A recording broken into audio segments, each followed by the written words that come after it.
Hi friends, welcome to my channel. ఈరోజు తెలంగాణ స్టైల్లో mutton curry bagara rice ఎలా చేసుకుందామో ఈ వీడియోలో ఇప్పుడు చూద్దాం. స్టవ్ ముట్టించుకొని కుక్కర్ పెట్టుకొని అందులో కొంచెం ఆయిల్ వేసుకోవాలి.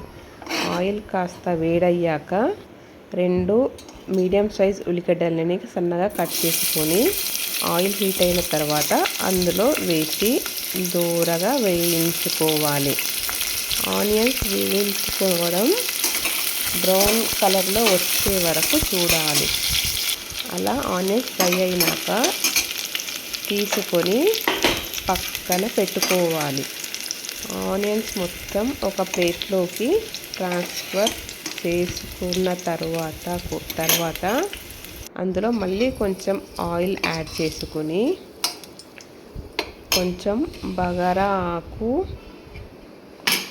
బండ పువ్వు, కొంచెం జీలకర్ర, 2 పచ్చిమిర్చీలు, కొంచెం అల్లం వెల్లుల్లి పేస్ట్, కొంచెం పసుపు కూడా వేసుకొని వాటిని పచ్చి వాసన పోయే వరకు ఫ్రై చేసుకోవాలి. ఆయిల్లో ఫ్రై అయిపోయిన తర్వాత మటన్ని శుభ్రంగా క్లీన్ చేసుకున్న మటన్ని కూడా యాడ్ చేయాలి. మటన్ మొత్తం యాడ్ చేసుకున్న తర్వాత ఒక్కసారి కలుపుకొని కుక్కర్ మూత పెట్టుకోవాలి. అలా కొద్దిసేపు మటన్ని మగ్గనివ్వాలి. మటన్లోని వాటర్ అంతా వెళ్ళిపోయే వరకు మూతని పెట్టుకోవాలి. మళ్ళీ ఒకసారి మటన్ని కలుపుకొని మళ్ళీ ఇంకా వాటర్ ఉంది కదా అందులో, అది పోయే వరకు మూత పెట్టేసుకోవాలి. ఒక 5 మినిట్స్ తర్వాత మళ్ళీ ఒకసారి మటన్లో వాటర్ ఉందో లేదో చెక్ చేసుకొని ఆయిల్ బయటికి వెళ్ళినాక ఉప్పు, కారము సరిపడినంత వేసుకొని మంచిగా ఆనియన్ పేస్ట్ కూడా అందులోనే యాడ్ చేసుకోవాలి. మనం గ్రైండ్ చేసుకున్న ఆనియన్ పేస్ట్ని కూడా అందులో మటన్లో వేసుకొని చక్కగా కలుపుకోవాలి. ముక్కలకి మొత్తం ఉప్పు, కారం, ఆనియన్ పేస్ట్ పట్టేలాగా కలిపేసుకొని మళ్ళీ కుక్కర్ మూత పెట్టేసుకొని ఒక 5 మినిట్స్ మంచిగా మగ్గించాలి. ఉప్పు కారంలో మటన్ మొత్తం ఉడకాలి. అప్పుడే మటన్కి చాలా మంచి టేస్ట్ వస్తుంది. అంతలోపు కొబ్బరి, ఇలాచీలు, దాల్చిన చెక్క, లవంగాలు పౌడర్ చేసుకొని పక్కన పెట్టుకోవాలి. మళ్ళీ ఒకసారి మటన్ ఎంతవరకు ఉడికిందో చూసుకొని మళ్ళీ నీట్గా కలుపుకోవాలి. అడుగంటకుండా చూసుకోవాలి. కర్రీ అడుగంటితే టేస్ట్ మొత్తం మారిపోతుంది కాబట్టి కలుపుతూ ఉండాలి మధ్య మధ్యలో. మళ్ళీ ఒక 2 మినిట్స్ మూత పెట్టుకొని తరువాత ఒక్కసారి మళ్ళీ కలుపుకొని దానికి ఎంత వాటర్ అవసరం ఉంటుందో అంత వాటర్ పోసుకోవాలి. వాటర్ పోసుకొని ఒకసారి మళ్ళీ నీట్గా కలుపుకొని కుక్కర్ మూతని పెట్టేసుకోవాలి. కుక్కర్ మూత పెట్టేసుకొని విజిల్ కూడా పెట్టేసుకోవాలి. విజిల్ పెట్టిన తర్వాత మటన్ ఉడకడానికి నేను 3 విజిల్స్ పెట్టుకున్నాను.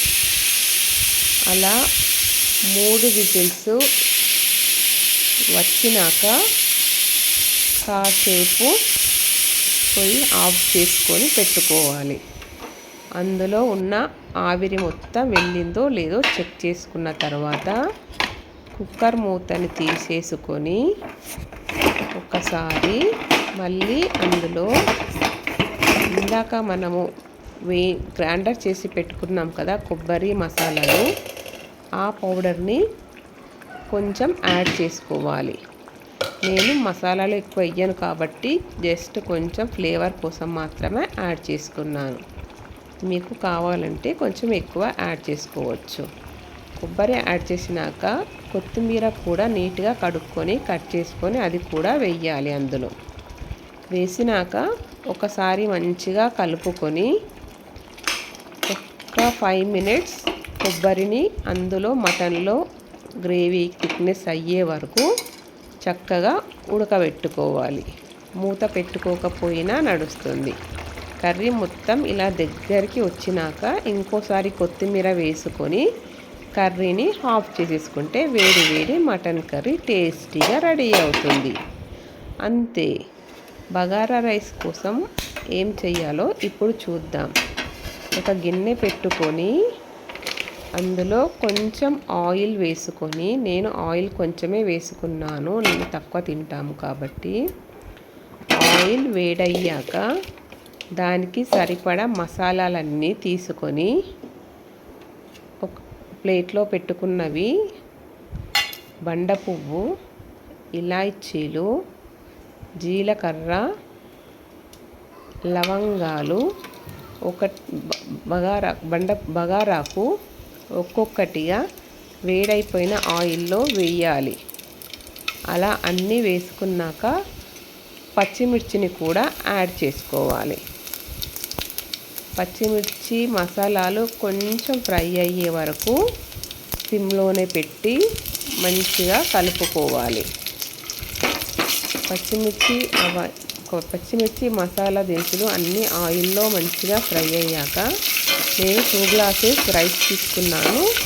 దానికి 3 గ్లాసెస్ వాటర్ని యాడ్ చేస్తున్నాను కాబట్టి నేను 3 గ్లాసెస్ వాటర్ని ఆ పోపులో పోసుకోవాలి.